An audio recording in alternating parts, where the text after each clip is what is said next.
Gostaríamos de convidar agora o Dr. Michel Alabi, coordenador-geral do Conselho de Câmaras Internacionais de Comércio, para suas considerações iniciais, a apresentação do palestrante e também menção àquelas as entidades, organizações que estão aqui presentes no dia de hoje. Dr. Michel, por gentileza. Muito bom dia a todos. Agradeço a presença de todos. Eu vou, à medida do possível, elencar as entidades presentes, consulados e câmaras de comércio, à medida que forem entrando. Mas eu gostaria de agradecer a presença da Câmara de Comércio Árabe Brasileira, o Centro de Promoção e Comércio da Indonésia, a própria Associação Comercial de São Paulo, Consulado-Geral do Peru em São Paulo, o Conselho Brasileiro de Empresas Comerciais Exportadoras e Importadoras, Consulado-Geral do Uruguai, Consulado de Malta, o Escritório de Representação do Ministério de Relações Exteriores de São Paulo, a Câmara de Comércio Brasil-Líbano, a Câmara Empresarial de Comércio e Indústria Brasil-Hungria, a Câmara de Comércio e Indústria, Agricultura e Serviços Brasil-Guiné-Bissau, Câmara de Comércio e Indústria Brasil-China, Consulado da Finlândia, Consulado-Geral do Japão, Consulado-Geral da República de São Marino, Consulado Honorário do Reino Hashemita da Jordânia. Um grande abraço ao senhor Mustafa Abduni, a Câmara de Comércio, Consulado Honorário de Togo, Consulado do México, Câmara de Comércio, Desenvolvimento e Integração Brasil-ECOAS, Câmara de Brasil-Israel de Comércio e Indústria, Consulado-Geral de Mianmar, Câmara de Comércio Brasil-Canadá, Consulado da Finlândia, Câmara de Comércio e Indústria Brasil-Alemanha, em que cumprimentamos o senhor Tomás Tim, Câmara de Comércio Brasil, República Camarões. Também temos o nosso companheiro José Sena, coordenador do Comos, o senhor Luiz Carlos Ferreira de Oliveira, coordenador do Programa Esportes São Paulo, e a doutora Damares Eugênia Conde, que é a presidente do CCX. Eu gostaria de, em poucas palavras, é evidente que o currículo do Dr. Riad é um currículo extenso, então ele me fez um resumo, mas que não expressa a realidade do seu currículo. Riad Naim Yunis, diretor-geral, Centro de Oncologia do Hospital Alemão Oswaldo Cruz. Riad Naim Yunis é diretor-geral do Centro de Oncologia. Foi diretor médico do Hospital do Câncer AC Camargo, diretor clínico do Hospital Sírio-Libanês, professor livre-docente da Faculdade de Medicina da USP e professor honorário do Departamento de Cirurgia da University College of London, formado pela Faculdade de Medicina da Universidade de São Paulo e especializado em cirurgia torácica, com fellowship no Departamento de Cirurgia do Memorial Sloan Kettering Cancer Center em Nova York e doutorado pela Universidade de São Paulo. Esse é um pequeno resumo de tudo que o Dr. Riad Yunis representa em termos de medicina. Então, passo a palavra ao Dr. Riad para a sua apresentação. E ele terá 25 minutos e, em seguida, teremos a sessão de perguntas e respostas. Por favor, Dr. Riad. Bom dia a todos. Para mim, uma honra, um prazer, esse convite, essa oportunidade que o Dr. Alfredo, Dr. Raimundo e o Dr. Michel me proporcionaram junto com a CECIC para poder conversar um pouquinho com os senhores de um tema realmente que está se desenvolvendo na nossa frente de uma forma alucinante, que tem muitos dados que estão aparecendo todos os dias, e estamos tendo muitas dificuldades de olhar os dados, interpretar esses mesmos dados. Então, a minha tentativa hoje não é repetir o que vocês estão vendo todo santo dia, é tentar mostrar para vocês como os médicos, especialistas, os cientistas, fora da televisão, fora da CPI, fora da política, como que eles discutem entre eles e tentar ajudá-los a tomar decisão, tanto a nível familiar, pessoal, a nível de empresa, a nível de indústria, a nível de associações, o que vocês podem olhar para o futuro e como interpretar o que nós sabemos hoje para tomarem decisões um pouquinho mais orientadas, apesar de todo esse turbilhão de informações que estamos recebendo. Então, novamente, obrigado pela presença de todos, pela paciência de todos. Eu vou apresentar minha apresentação um pouquinho longa, vou tentar falar muito rápido para estar dentro dos 25 minutos. Vou tomar a liberdade de compartilhar alguns slides com os senhores, tá? Para a gente poder acompanhar juntos. Então, basicamente, espero que estão vendo a tela. Então, aqui, na verdade, vou falar para vocês o que a gente aprendeu, porque nós estamos junto com vocês aprendendo ao mesmo tempo, nós não sabemos, vocês acham que sabemos pouco, mas nós vamos chegar lá, tá? Somente hoje de manhã, só para atualizar os senhores sobre essa tragédia que está em evolução, 507.240 brasileiros morreram até ontem, infelizmente, devido a essa doença. O que a ciência e a medicina faz ou está fazendo para ajudar a gente a sair dessa tragédia? Então, a corrida é mundial. Esse não é o Brasil, não são os Estados Unidos, o mundo inteiro está correndo para entender como funciona essa infecção, tentar criar soluções e tentar evitar mortes. Basicamente, é o que está sendo feito o tempo todo. E aqui o Brasil não está muito longe disso. A gente sempre fala o que os americanos falam, os ingleses fazem, mas a USP, por exemplo, dá um exemplo da USP, mas onde eu sou professor, mas nós temos feito, desde o início, um estudo intensivo sobre as pessoas que morrem de Covid, e esse efeito, parece um tomógrafo, tem um cadáver aqui, está sendo estudado de uma forma minimamente invasiva os cadáveres para a gente aprender sobre eles, e a gente aprendeu muito.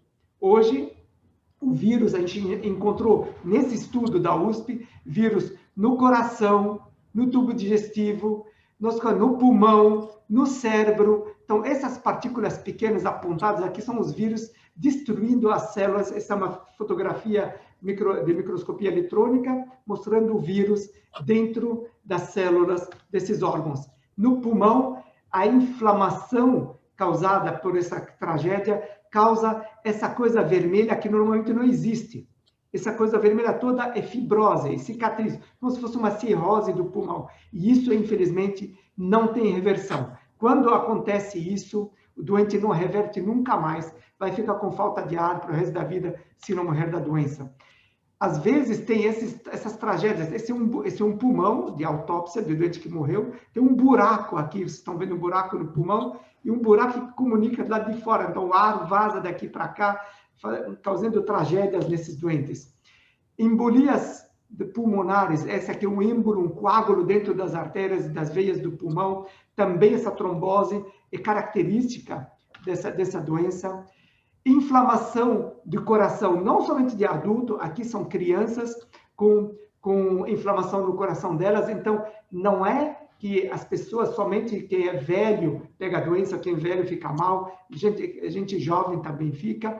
Não se restringe a um órgão específico, a gente acha que é só o pulmão que é afetado o corpo inteiro.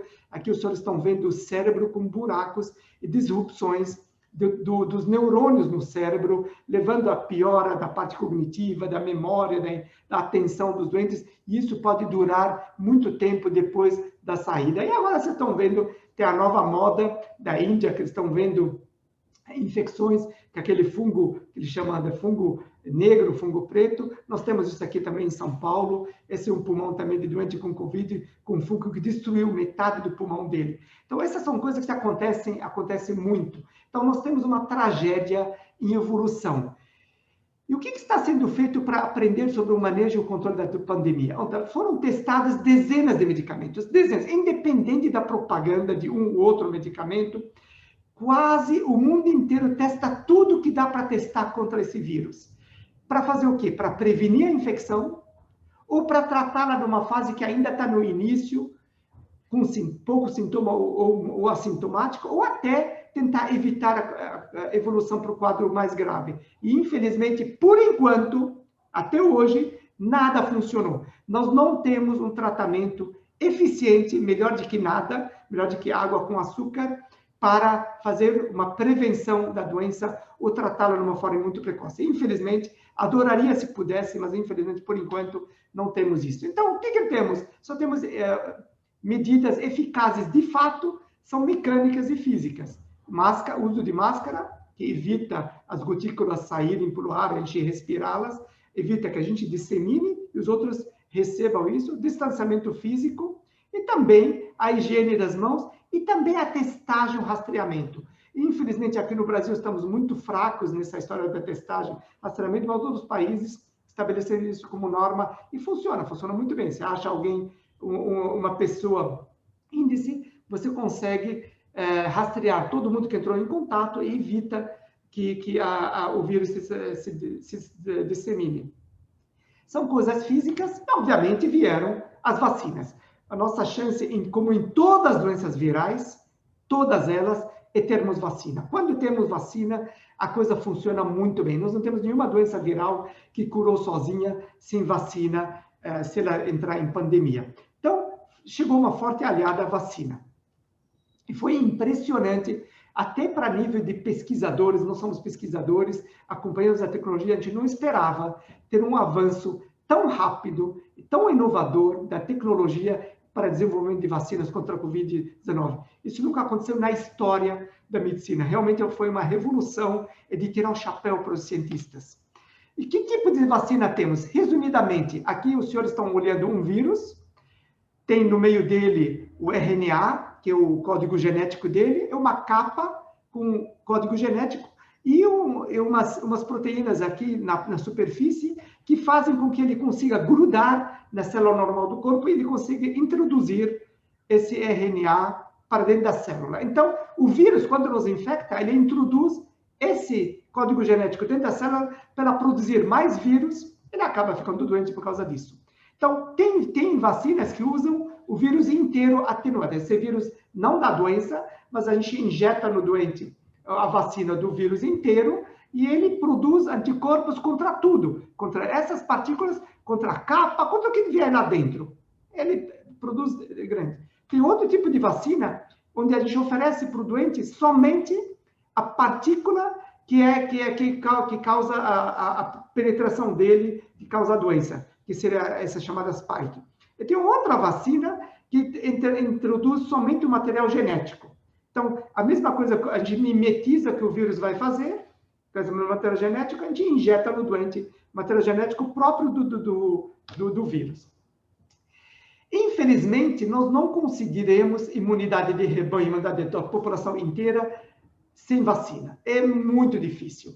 E aí a gente percebe que à medida que a população tem uma vacinação maior, completa, contra a Covid-19, e Israel é um case, um exemplo de eficiência nesse sentido, também foi seguido por Chile, Estados Unidos, Reino Unido, assim por diante, e eles, à medida que isso está se espalhando, a economia desses países começa a abrir de novo. Então, essa é a pergunta de vocês. Quando abre a economia, quando a gente conseguir controlar a infecção de uma forma clara para a população, não de um em um, a população como um todo. O Brasil, infelizmente, está aqui embaixo ainda, vamos falar sobre isso mais para frente. E a gente percebe que os países onde a vacina completa foi eficiente, a mortalidade vai caindo. A gente percebe aqui Estados Unidos, a Alemanha, Reino Unido, Israel, despencou a mortalidade após a introdução da vacina. No Brasil, o que nós estamos fazendo? Estamos vacinando. Só que estamos vacinando primeiro pouco, lento e desequilibrado. Vamos olhar São Paulo, só para você dar um exemplo, onde tem a maior mortalidade, onde está mais escuro, tem mais mortalidade na cidade de São Paulo, e a gente percebe onde mais se vacinou aqui. Então, você percebe a desproporção, o desequilíbrio. Então, a gente ainda está mais concentrada a vacina aqui, e a gente está com uma mortalidade maior na periferia. Então, nós precisamos equilibrar isso, isso é uma obra importante. Esse é um exemplo nos Estados Unidos, mostra aqui, à medida que iniciou a vacinação maciça, despencou o número de mortes. Isso está claro, e está claro também para os idosos. Então, quando você olha, os idosos têm mais que 75 anos, onde começou no mundo inteiro praticamente a vacina por eles, despencou a mortalidade à medida que foi vacinando, enquanto que a mortalidade proporcional pelas pessoas com 50 anos até 75, abaixo desse daí, está aumentando progressivamente. Hoje, para vocês terem uma ideia, nos hospitais da cidade, Sírio, Oswaldo, Einstein, HCOR, onde vocês quiserem, hospitais públicos ou não, a maioria dos pacientes internados na UTI hoje tem menos de 60 anos de idade. Então, hoje, o pessoal vacinado por Coronavac, por Pfizer, por AstraZeneca, não importa, despencou a mortalidade e quando é doente na UTI. Principalmente os idosos que começaram Coronavac, a gente já não vê mais eles na UTI, muito raro. Então, funciona muito bem. Aqui vocês estão vendo a mortalidade no Brasil comparada com os outros países, isso atualizado até ontem. O que está acontecendo no mundo em vacinas?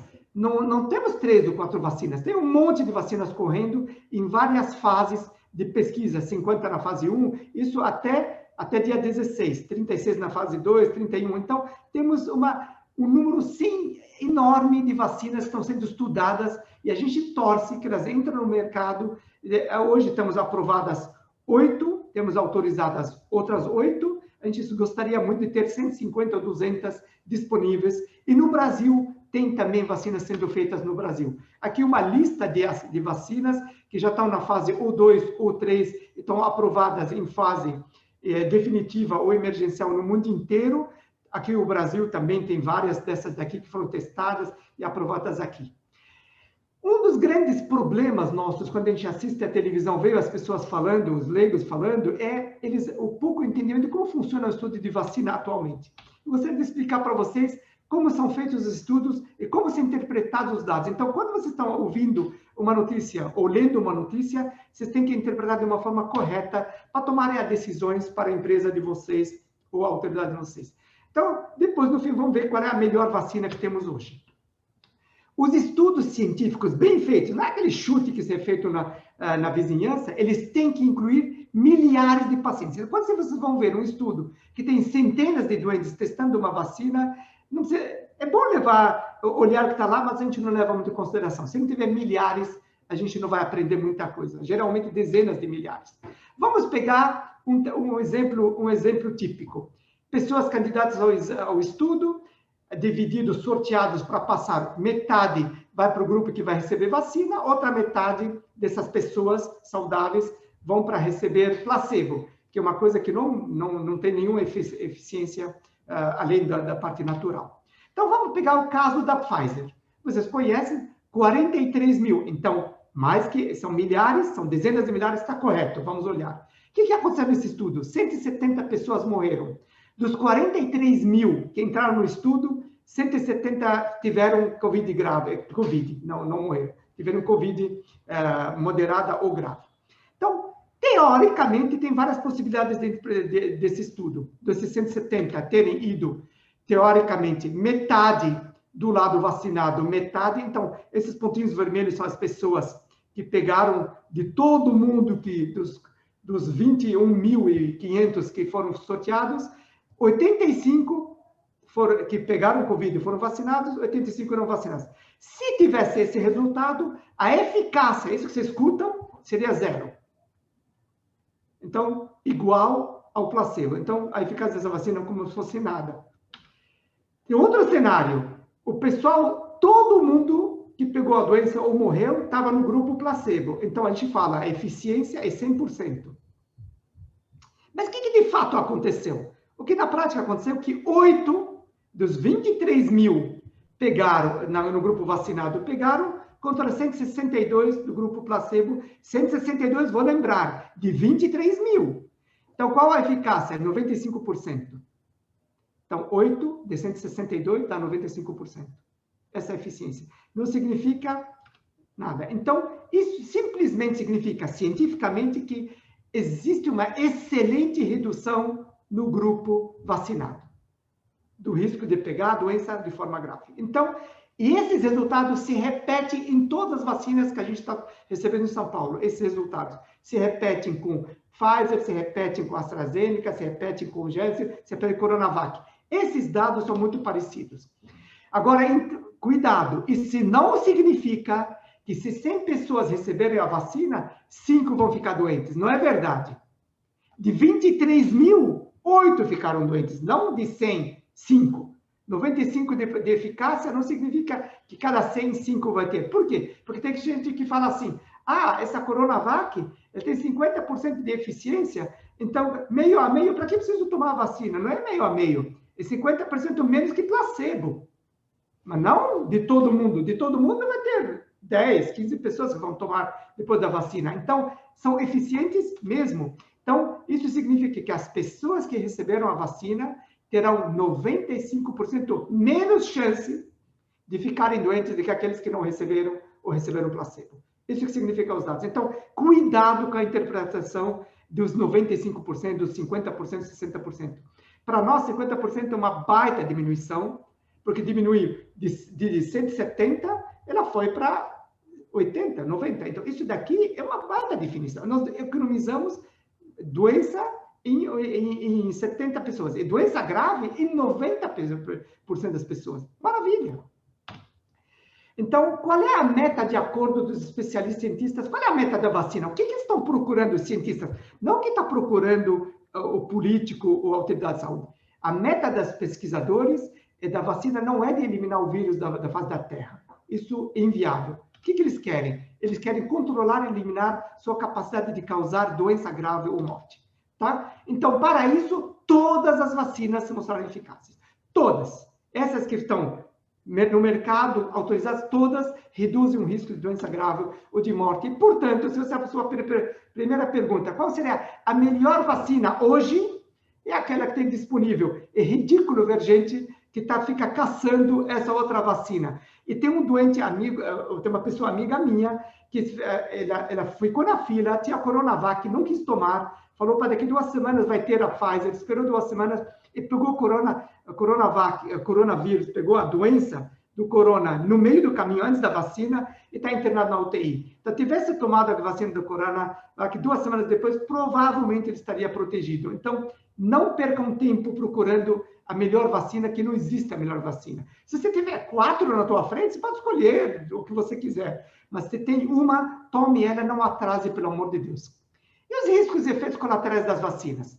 Bom, elas têm efeitos colaterais. Um risco, nós podemos ficar tranquilos. O risco genético. Porque a pessoa fala assim, olha, a Pfizer e a Moderna estão injetando o código genético do vírus, então esse vai alterar a gente vai virar outra pessoa, vai sair orelhas por aqui, vão virar jacarés, vão virar. Esse risco não existe, não vai ter o tempo, porque a mesma função de qualquer vírus de resfriado, de gripe, o que ele faz exatamente é introduzir o código genético dele. Isso que nós estamos fazendo, mimetizar a infecção pelo vírus. Então, esse risco é risco totalmente falso, não existe. Vamos olhar a AstraZeneca, que todo mundo fica com medo. A Coronavac tem pouco efeito colateral. Vamos falar daquelas que estão mais efeitos colaterais. Tem risco-benefício e parece que tem efeitos colaterais, sem dúvida nenhuma, e o risco é até de coisas sérias causadas pelas vacinas. Só que, dependendo da idade, o risco pode ser alto, risco-benefício, médio ou muito baixo. Os jovens geralmente têm efeitos colaterais mais sérios do que os mais velhos. Então, perto do lucro, para os jovens, o lucro das vacinas fica elas por elas.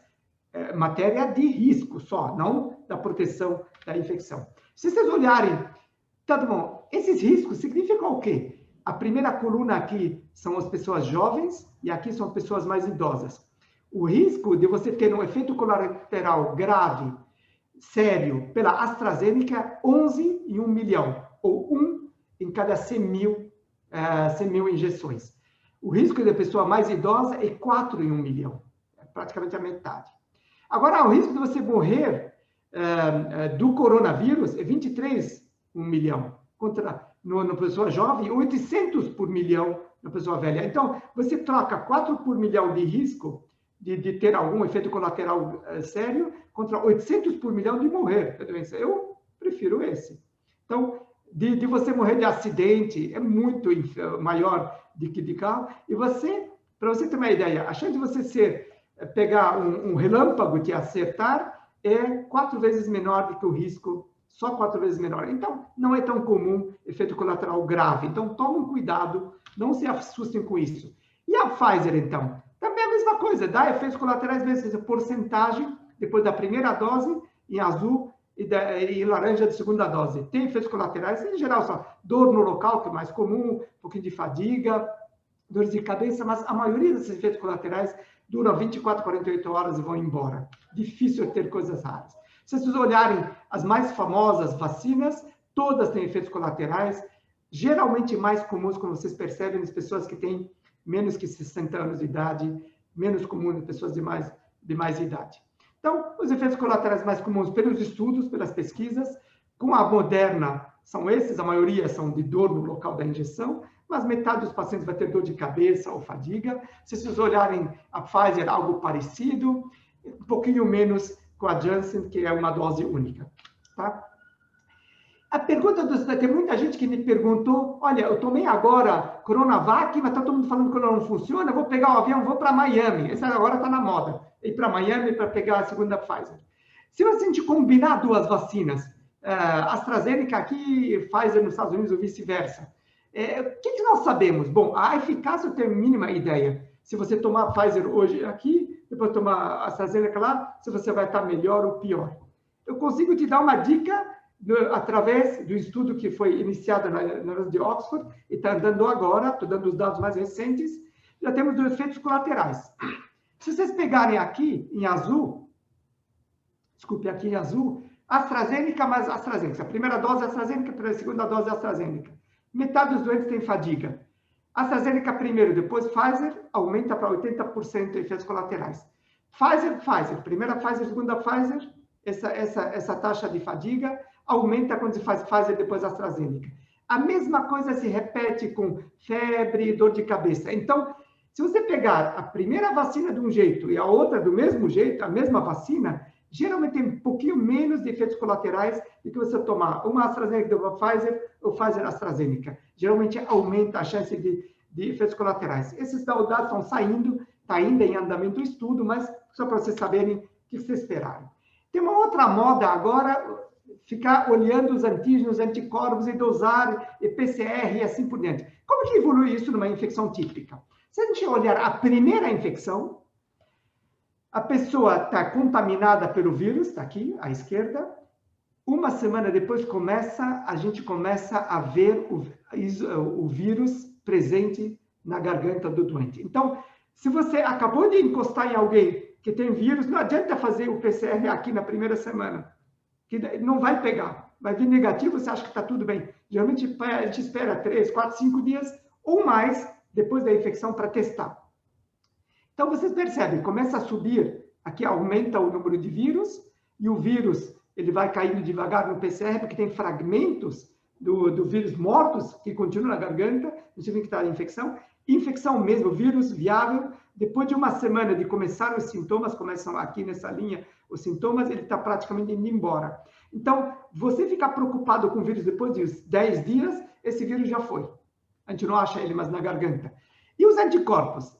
O vírus vai embora porque os anticorpos começam a subir. O IgM, o anticorpo mais agudo, e aquele IgG que a gente mais gosta, aquele que dá a proteção a longo prazo. Eles vão aumentar e aumentam bastante e ficam lá alto. E se você pegar uma segunda vez a infecção? Tem gente que pega a primeira infecção, depois a segunda infecção. O que acontece? O vírus não consegue aumentar da mesma proporção da primeira vez. IgM também não sobe tanto, o que dispara o IgG. Porque como você já teve o sistema imune, já tem a memória, ele consegue produzir muitos anticorpos eficientes. Então, uma segunda infecção, geralmente, ela é muito rápida, a quantidade de vírus, e a defesa é muito interessante. E os famosos anticorpos neutralizantes que está todo mundo indo lá, gastando dinheiro para medir? O que são? Bom, só para você ter uma ideia, esse vírus, essa proteína do spike que eu falei para vocês, ela é responsável de se encaixar num dos receptores, ela é responsável de um dos mecanismos, não todos os mecanismos, o mais importante, mas o mecanismo de entrar na célula normal. Então, tem um receptor aqui e o vírus está aqui.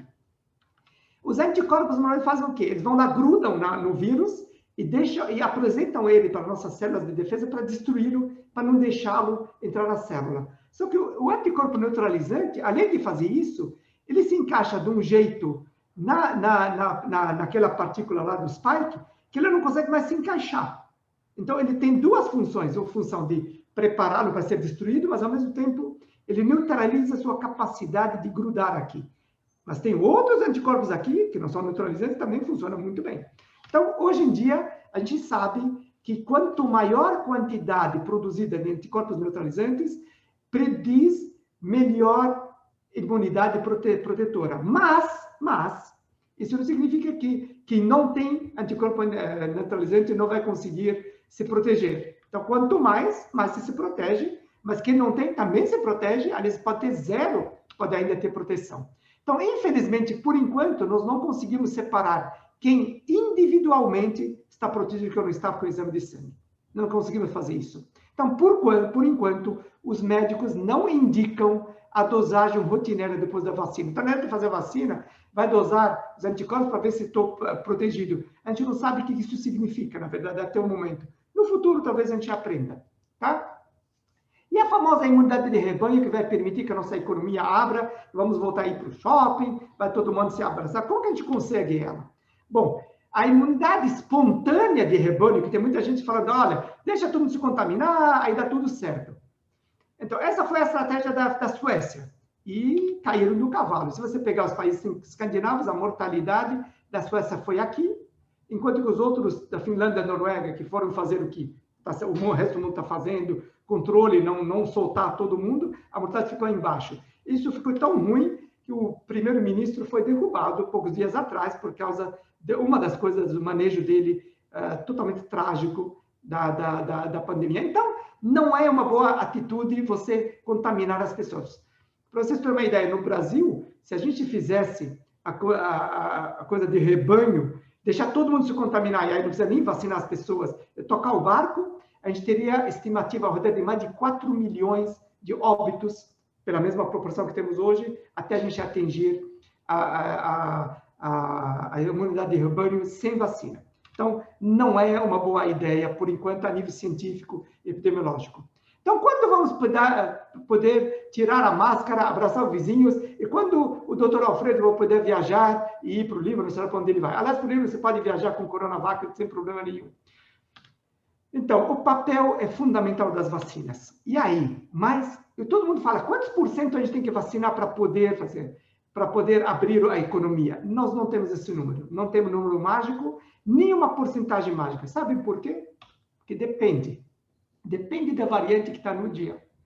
Quanto mais infectante, mais transmissível a variante viral é, maior o número necessário de pessoas vacinadas, duplamente vacinadas, completamente vacinadas, para diminuir o contágio sem medidas de máscara, distanciamento social. Então, como que isso funciona? Vocês terão uma ideia. Esse é o estudo da imunidade de rebanho. A primeira variante, a variante de Wuhan, a primeira, ela infectava. Cada pessoa infectada infectava 3 pessoas. Para isso, o cálculo é 67% da população com a vacina completa para você poder falar que tem imunidade de rebanho.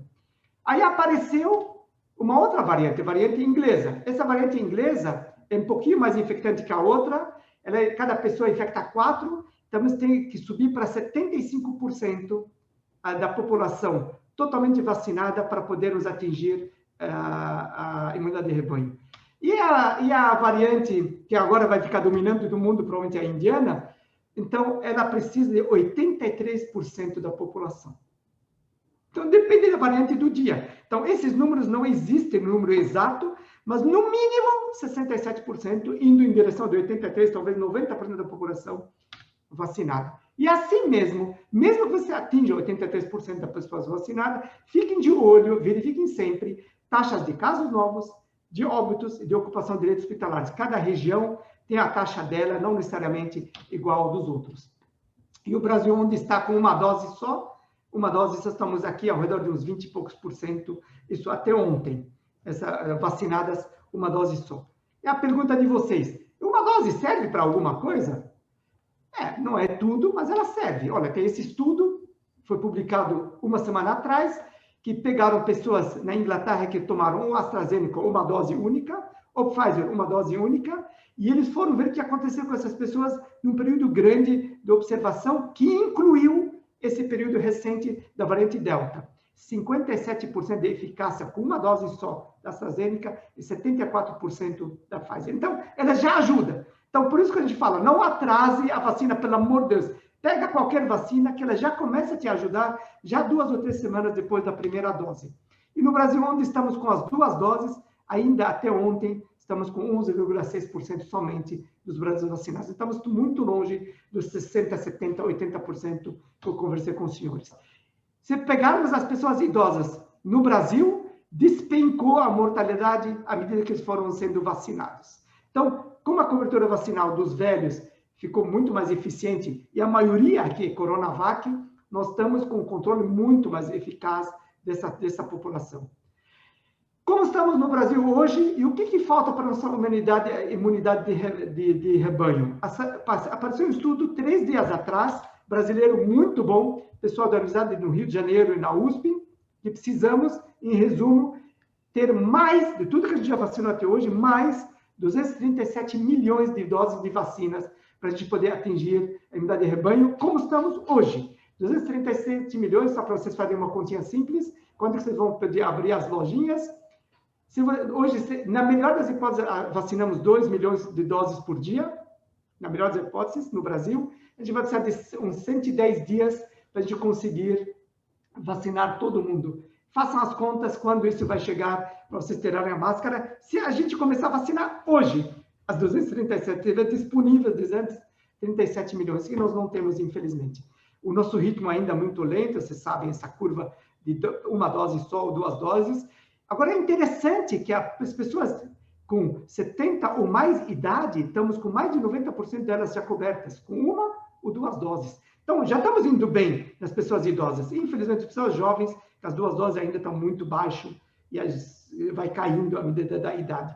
Se a gente conseguir acelerar o ritmo, nós vamos poder observar queda de morte, queda de UTI, semelhante ao que a gente está observando nos velhos e gente mais velha. E qual é o nosso risco de pegar essa variante nova, essa variante Delta, que está vindo para o Brasil, que a gente gosta e não gosta? Depende. Se você não foi vacinado e você não teve Covid e infecção ainda, a sua chance de pegar essa variante, de ser vulnerável a ela, é muito alta. Se você teve antes uma doença Covid, tanto faz a variante que você teve, ou se você já recebeu uma dose de vacina, você tem um risco moderado de pegar. Agora, se você já tomou as 2 doses de vacina, qualquer vacina, ou já teve Covid antes e uma dose de vacina, a sua chance de pegar essa variante Delta é muito baixa. Então, para quem vai viajar, está aqui. Então, por favor, tome sua vacina, nem que seja uma dose, para ficar no moderado, ou tomar 2 doses se você não teve o Covid antes. Então, qual é a nossa meta?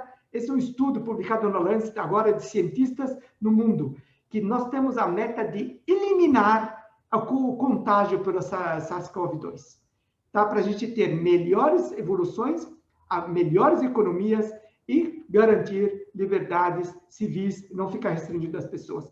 A ideia não é mitigar, é tentar eliminar esse risco. No mundo está todo mundo preocupado, está tendo muito mais mortes esse ano, no primeiro semestre desse ano, do que o ano passado inteirinho. Estamos com um problema. Do ponto de vista econômico, temos vulnerabilidades muito grandes em 2022, certeza. Só que o G7, a semana retrasada, ele já doou 1 bilhão de vacinas para os países baixo e média renda. Uma boa notícia, mesmo sendo tardia e insuficiente ainda, vai precisar de muito mais que isso, como vocês podem perceber. Então, em resumo, o que nós aprendemos até hoje? Nós, médicos, cientistas, aprendemos. A infecção do Covid é grave, não é um brinquedo, não é uma gripe fácil, é uma virose trágica. A transmissão basicamente por gotícula do ar, raramente por contágio de mesa, plástico. Acontece, mas é muito incomum, o ar mesmo, um falando com o outro. atinge a maioria dos órgãos nobres do corpo, não tem um órgão que é evitado. A mortalidade estimada é 3% dos infectados. Por isso que eu falo para vocês, se você infectar todo brasileiro para ter imunidade de rebanho por infecção, vai morrer 3% do Brasil.